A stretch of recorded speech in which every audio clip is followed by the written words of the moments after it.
Is it playing? Damn, I left my cup all the way up.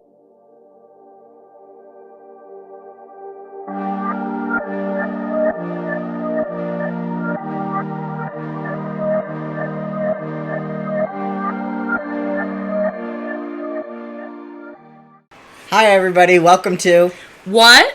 Podcast. What's your name? I'm Austin. I'm Becca. I'm Evelyn. I'm Jason. And I'm Brianna.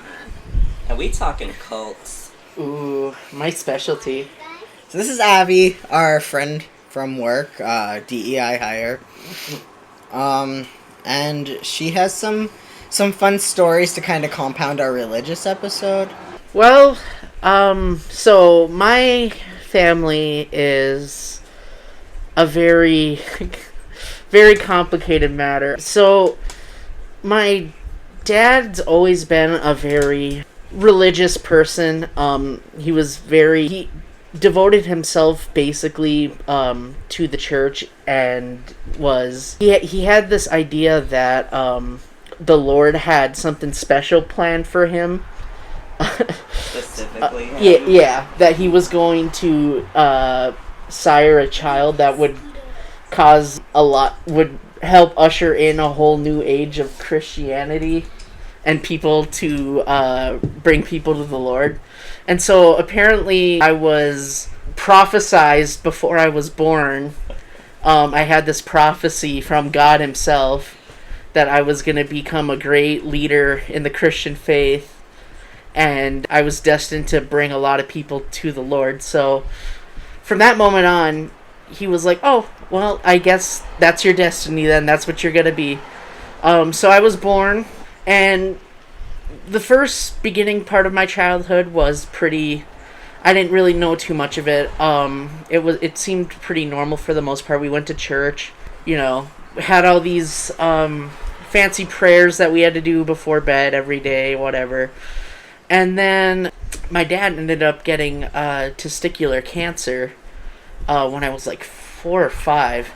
And he made some kind of prayer to God. And he's like, God, if you save me from dying, I'm going to do everything I can to see your vision come true. And he beat cancer.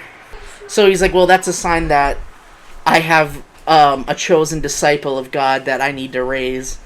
And so I became basically his pet project for my whole childhood. So growing up, I was basically completely isolated from the outside world as much as possible. I was told that I wasn't allowed to associate or talk to anybody outside of the church because they were all heathens and would corrupt me from my holy mission. When I was home, my free time was spent reading the Bible and consuming every type of Bible-based media that he could find. At the age of 6, I was standing in front of churches saying opening prayers, and because he convinced everybody in there that I was this wonder child prophet from the Lord, so they had me bless the opening service for churches at 6 years old. At 6? At 6, yep. There's home videos of me doing it that my mom still has.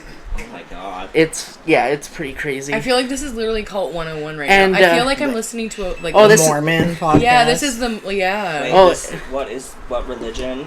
Honestly, I don't even know. You don't even know? He took a mix and match of every denomination to start his own sect of the church, his cult. Okay. So we started off in a non-denominational church, and then we moved to a Baptist church. Sounds familiar, and doesn't it? And then we ended up just hopping around from church to church, taking people that we could get into my dad's group, and he actually has his own church in Wisconsin now. What the hell? That he runs. It is the most crazy bat thing I've ever seen. So his church is run, they have a thing called the Council of 12, and it's a group of 12 men that are basically the ones that run the whole church. It's like They make all the decisions and all the stuff. They preach and practice that the man in the household is the ultimate authority in the house, and that the women are subservient to them. Of course. So in service, all the women have to wrap their heads with shawls and look down, while the men look forward. The entire time? Yep. What the hell? It's some crazy like it's. Didn't you say like something about the people of color? Oh yeah. If you try to go into the church and you're a person of color or part of the LGBTQ or anybody that doesn't fit into that mold, you're forced to sit in the back of the church, and they won't let you partake in their Holy Communion or anything like that. What the So you're basically just kind of like an outsider in the church. Like, you're not actually allowed to integrate into it. And people still go. Yeah. That is so Yeah, fucked up. it's really scary. Yeah, just growing up completely restricted from everything. Grew up with really bad social skills. Okay, minor interruption for a reset to make this kind of work a little better. So we're going to get back to the story now. We're figuring out this new setup. Yeah, so about 12 years old, we went to a camp, a Christian Bible camp, and one of the games that we got to play, there was a game called Missionary. Jason's favorite. Not Love that that. type, but so we'd have to start on one end of the camp, and the goal was to make it to the other side of the camp, because we were supposed to be missionaries going into a country that Christianity is illegal in, and you're supposed to make it to the other side to spread the word of the Lord. But while you're on the other side of the camp, there'll be people trying to chase you that are the secret police. With guns. And when they grab you, you have to go into this. They literally made a concentration camp type-esque area where it was a prison camp. You went into one of these small cabins. All the lights were down except little orange overhead lights. And they had people in army uniforms screaming at you, commanding you to do your punishments or your tortures for being in the camp. And it could range from something like sing the alphabet or, do 20 push-ups. And it was some of the most intense I've ever experienced. I actually got really upset with one of the guys because they kept trying to say something stupid, and I was like, I'm not gonna do that, that's stupid. And I said, and they were like, no, you have to do this. And I was like, no. I was like, why would I even listen to you? You're not even a real soldier. This is a waste of time. And the person got right up into my face, just beat red, screaming, you don't ever disrespect somebody in uniform. And it was the most intense it was absolutely wild that was an acceptable game because this wasn't just 12-year-olds. This was all the way from 7 to 8-year-olds up to 12, 13-year-olds. So you're getting all these range of kids getting exposed to that game because everybody had to play it, which is just absolutely insane to expose kids to. That's literally the same level as when y'all were talking about when you went into whatever and they drank the Kool-Aid with I the did salt. not do Salty that. Kool-Aid. I don't know if I did. I don't think I did. Or you just blocked it out. I was like, why are you... That is so... Yeah, did you listen to that story? The salty Kool-Aid. Yeah. It's just, that's the same... That's how the devil enters your body. Yeah. It's just, That's how the devil gets you. That's literally, you're scaring children to be religious. That doesn't seem like the proper way to make people religious. They're fear-mongering you. Right. I mean, that's another example I have of how intense it was one of the sessions that we had. They were a question, it was some kind of test your faith worksheet. And one of the things was they literally asked you, and this is a group of young teens to young kids, if somebody breaks into your house and puts a gun to your parents' head, would you deny Christ to save their life? And all the other kids were like, oh, of course I wouldn't, I'd let them shoot. And I was like, no, I would do that to save my family. And the youth counselor who was in charge of it was like, what? And I was like, yeah, I'm like, if there was a God that was, you know, supposed to be all-knowing, all-loving, and all-caring, I'm like, I don't think that he would have anything against me for trying to save my family's life. And, like, it caused such an uproar. I got kicked out of the class. I got sent home. Oh, my dad was so pissed that day. It was not a good time. Fuck. Like, it was just, like, the level of insanity that I was exposed to. And, like, the constant gaslighting. The way that he would control my life so that I would only do things that he thought would better my path to my God-given goal, role in life, was that for something, like, for example, I always liked playing video games as a kid, like, you know, who doesn't? And he would always tell me that, oh, well, the reason I can't let you play video games is because you can't discern reality from fantasy.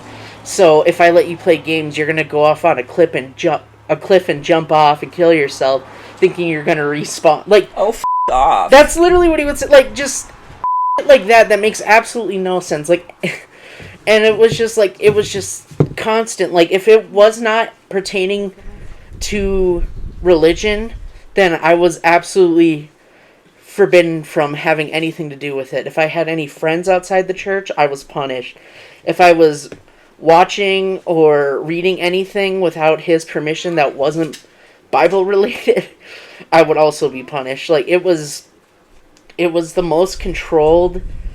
Like, it's so crazy for how I was still in a public school, and yet I was basically the same kind of kid that you would get if somebody was, like, homeschooled and, like, in a controlled environment. Like, the amount of absolute just how sheltered I was and how controlling that upbringing was,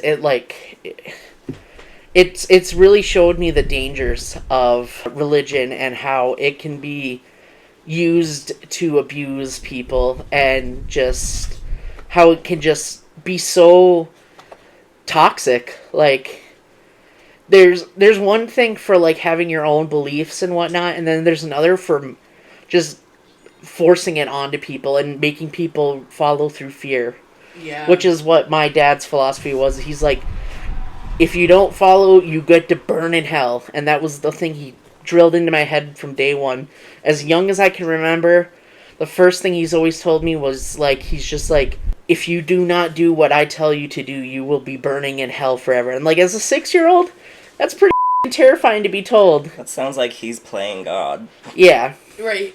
That it literally just reminds me, and then this is no shade, I'm not trying to get killed or a lawsuit, but it reminds me of, like, the Mormons. Like, the guy literally, like, I was talked to by God and he told me to do this. Yep. And this is what we're doing now, and he started a whole religion. That's what your dad did.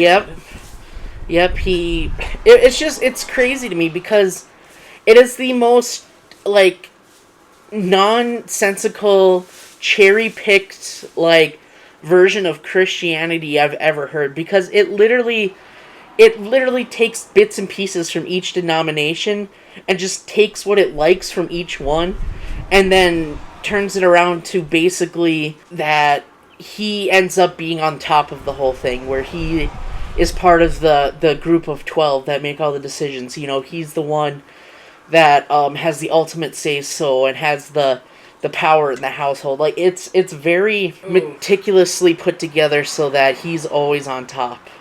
Cult mentality.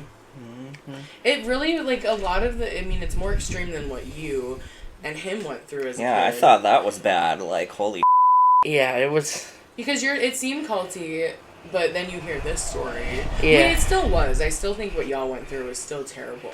But this is, like, a whole, like, step... Like, it's a notch above. You know what that reminds me of? Have you ever seen the movie Carrie? Yes. Your dad is Margaret White. Oh my god. Yeah. If you've seen Carrie, you know. That's pretty spot on, honestly. Anytime where people are saying they're hearing things from God, it's a cult. Yeah. Yeah. Right, because it's... How can you ever prove or disprove that? Like, you can't prove what somebody hears in their head. And anytime it seems like that, it's always somebody trying to put self-importance over themselves, because what you're saying is basically, I, for some reason, have this special connection where God chooses to speak with me. And it's like, That literally is the most self-absorbed thing I've ever heard, because it's like in reality it's like there's nothing special about any of us. We're all just human beings on this planet. Like, nobody has divine, like, prominence out of anybody. You know what I mean? Like, nobody's above anybody. Mm-hmm. So, like, it's just, I feel like it's just people that it seems like it caters to people that don't feel like they have any control or sense of purpose in their life, and they're like, well, I have to be special, I have to stand out, my life has to mean something more than just what everyone else is. And it's just sad, because it causes so much pain and so much trauma. There's still so many things that I'm still learning to overcome, some of the deep ingrained, like, lessons, especially that early developmental childhood stage is, like, from, like, as before I could even walk to 12 years old, before luckily the courts took me away from him. But, like, if I was in there any longer, by the time, they say that once you start hitting, like, 13, 14, start going through puberty, that's when your personality and how you choose to present yourself sets in. Mm-hmm. So if I was in there just even a year longer, I would be a completely different person. That's scary. And it's scary. I would not wish that on anybody. So when you said he would punish you, would it be like really up shit, if you don't mind me asking? Yeah. So usually it would be physical violence. Because he would always say his favorite line was, spare the rod, spoil the child. So his was always, anything that inflicts pain will cause you to be afraid to commit the sin again. Oh my god. So he was very, very physical. Sometimes he would get creative with it. So I would have to sit in the adult service at like 8, 9 years old, which is the most boring thing ever for a kid that age, I wasn't allowed to go with the other kids to Sunday school. So one day, usually after services, he would try to tell me I would have to recite what the pastor said for the whole hour service. And if I couldn't recite it perfectly to him, then I would get punished. What the And one day in the winter, I got something wrong from what the sermon was. And so his punishment was, well, I'm going to have you take the shovel, go into the dog cage in the middle of winter where it's ice frozen, and with just a plastic shovel, try to scrape out as much dog poop as I could out of it in like sub-zero weather. And I was out there for 4 hours just crying. I couldn't get it out, and I couldn't go in the house because he told me I wasn't allowed in the house, and he would come get me when my penance was paid. Oh my god. That's too much. Yeah, it was pretty intense. Child abuse much? Right. That's crazy. Like, right, y'all got punished, and I feel like we've talked about certain stuff, but that's... Yeah. It's so crazy that the more we, like, talk to other people about religion, the more it's so violent. It is. There's really, like, religion and violence really, like, intermingles, and it's terrifying. Oh, yeah. Yeah, control through fear, that's what, I've seen that, like, I feel like religion on a personal level can bring people comfort, and I'm all for that. But once it starts getting organized and starts getting all these big groups of people, then there's bad actors in there. Yeah. And it ends up becoming evil and tainted, you know what I mean? Regardless, and it's not just Christianity. Any religion can be tainted by bad actors. And I think it's just people need to not just do what they're told, not just, always be like, well, this is what I was, look into things, research things, have your morals and don't compromise your morals just because somebody tells you, well, this is the right way. Like, right. It's just one of those things where if you don't ask why, you're never gonna, you could fall into any sort of circle, and what I went through could be something that somebody else goes through. It could be anybody that's even part of that group, that cult that he's a part of. Like, anybody that's under that service, I feel really bad for, because they're the ones being completely exploited by the church. And it's, I don't know. That's the one thing I can tell you that I've learned in life is the most important thing, and the thing people forget to do a lot is ask why. You need to ask questions. You need to think about your situation and what you're being told, and realize that not every time the first information that you receive is the correct one. I feel like, just in general, it's more people need to learn how to think and have like autonomy over their thoughts and beliefs. I think a lot of that also kind of grows into learning who you are as a person, and not trying to build yourself around what other people tell you to do. I think people need to be more comfortable with not having answers to things. Yeah. I'm so glad we didn't have to go through that crazy shit. Yeah, that's where it's so... I used to complain about going to Sunday school once a week, and then Ours y'all were was going nothing. to church 4 times a week plus. You were doing it all day, every day. Yeah. Like, it's just...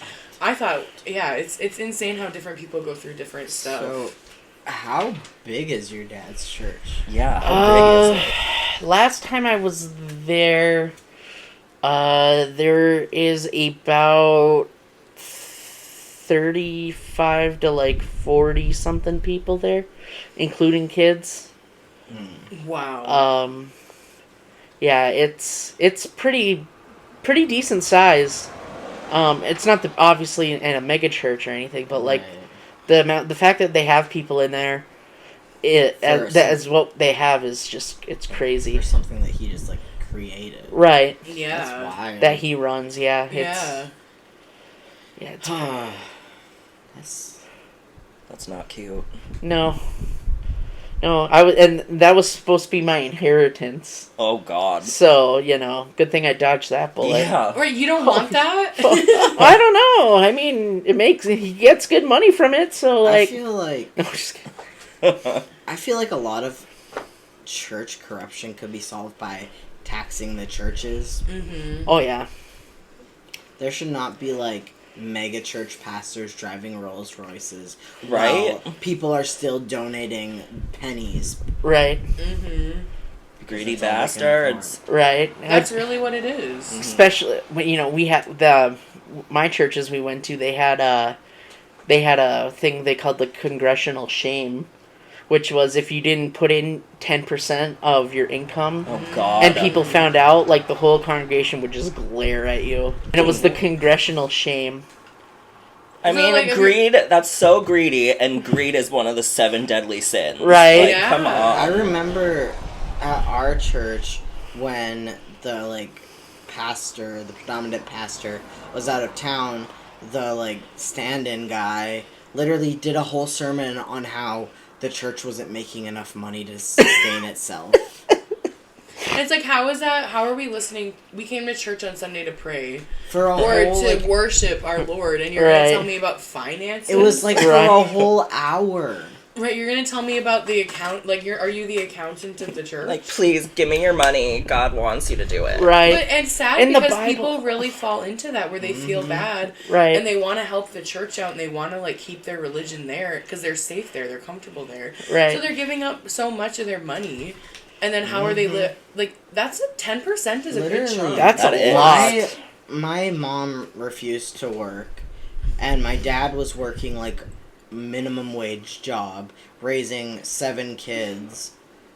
And I can't tell you the amount of times they would fight over how much my mom was giving the church. They still do, God. even with Dad making more money. Yeah. Because my dad was always like, you can give $25 a week. And my mom would give the 10%. Yep. And that's crazy That's because a lot of money. you know how much we would give every week for Sunday school? $1. Right? We literally bring $1 or 2 every week. That's it. And my mom would obviously probably give more at whatever, but $25. That's crazy. $25 is a good chunk of money to give a church, especially Right. 10, 20 years ago. Yes. That's some When money. you're living paycheck to paycheck. with Right. kids. 10% of Danny's paycheck would be $60. Yep. That's a whole phone bill. Yep. That's crazy. And that's what they were preaching to us that. What would 10% be of our... Like 110. But that's just one check, isn't it? Yeah. $220 to the church a month. But that's just him. We'd be paying $440 to the church a month. if we're doing 10% of our paychecks. Yeah. That's half our rent. That's literally half our rent. That's insane. Yeah, that's That's yep. but and if you think about when people actually, because like we get paid decently well Right. for our job. So like imagine if that many people are going there and are doing that. That's almost $500 from one household. Yep. Like, yeah, we make a lot, but like we still make low for. Like, you aren't rich. Exactly. Right. So like, imagine having like people who make bank tithing, Yeah, you get the right people into your group, and and that's You're just set. all cash in their pockets. Yes. Like there's no tax. right.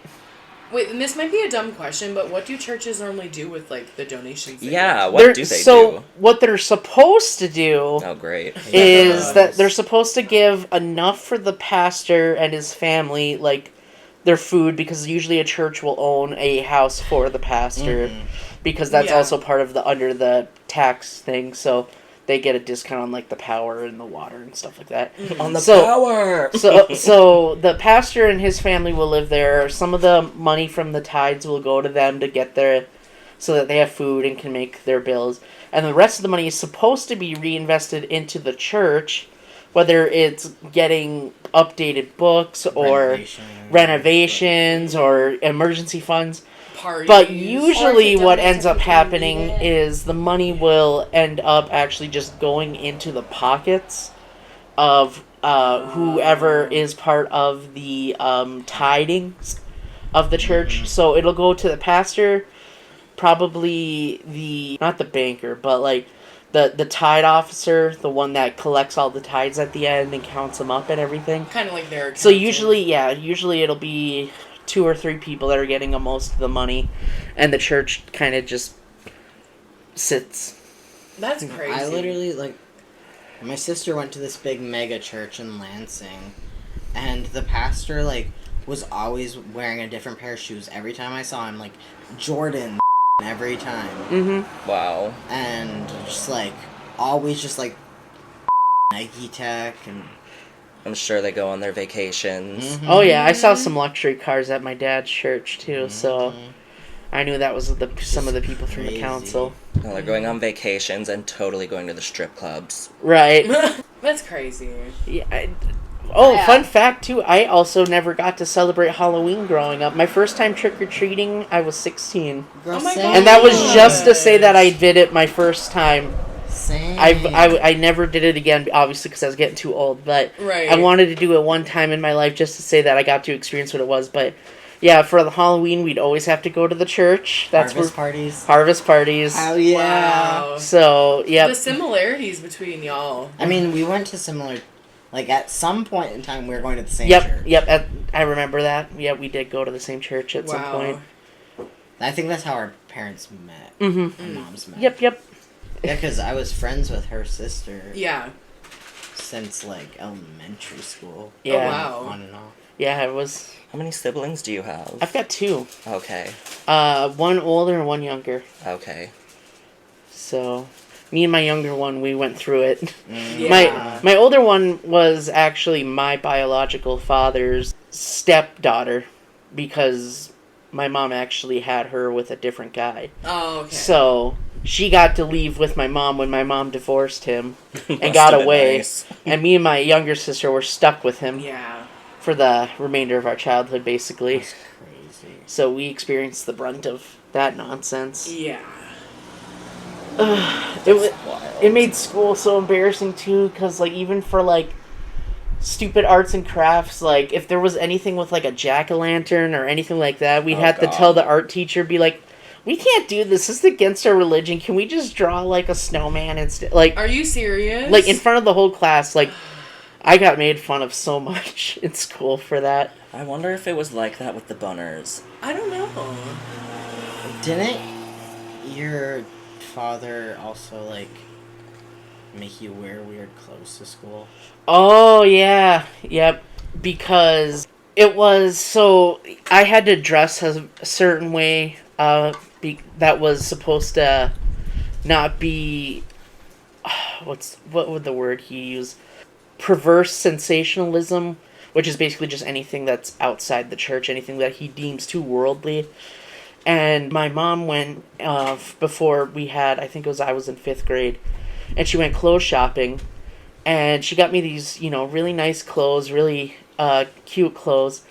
And my dad was very pissed off to find that these clothes I had, so he went and got me this disgusting getup that I had to wear to school every day. It was... Every day? Yep. It was basically, if you've watched Napoleon Dynamite, it was those New Balance Napoleon Dynamite shoes. I had long johns with suspenders. Oh, God. Some kind of, like, checkered plaid, like, farming overshirt. And, Ew. like, just, like, the most... you literally look like you walked off the set of, like, House of the Prairie. Oh, God. It was that bad. And I had to wear that because that was my punishment for trying to wear something outside of... You had to wear it every Every day. Did you have to, like, wash it every day? Mm-hmm. Oh, gosh. Yeah. It was right after I transferred to a new school, too. Oh, my God. So you were like the weird farmer. I was... Yep. Yep. That sucks. Yeah, it was pretty bad. Even, like, Christmases and stuff. Never allowed to believe in Santa because Santa's magic. So, like, even from a young age, I knew about Santa not being real. So, like, every time they were talking about that when I was in elementary school, I'd always be that kid buzzkill. It's like, no, Santa's not real. My dad told me. Were you allowed to believe in Santa Claus? Yeah. That's crazy. I don't think we believed in it very long, though. No, I was 8 when That's I because found we had out. older siblings. Right, that probably, especially because y'all had so many older siblings. I'm pretty sure Alicia told me. But even when we didn't believe, my mom still waited till we were all asleep on Christmas Eve to put the presents under the tree. And That's she what would my still mom did sign too. them from Santa. Oh, yeah. Oh, that's cute. Us too. That's cute. But nothing Halloween. But Santa's real. Oh, yeah, Santa is real. Oh, shit. She's not paying attention. He's magic. Santa's real. There's a child in the room. He's as real as they come. Oh, Yeah. I saw Santa last year. He dropped gifts off here. He's really hot. I saw my... Jason did you kissing kiss Santa Santa Claus underneath the mistletoe last night. Hey, it's almost gonna be like July. Don't they usually do like Christmas in July. Exactly. You're welcome. Abby's That's not birthday the is in song I was July. trying to think It of. is. It's the What's Grandma the Got date? Run 25th. Over by a reindeer. You want me to get ran over by the reindeer? Yeah, you can. You You better. can say there's no such thing as July as Santa, 25th. but as for me and Grandpa, we believe. Rest in peace, Grandma. Thanks for watching, everyone. Make sure you like, share, comment, and subscribe. And we'll see you next week. What? Bitch.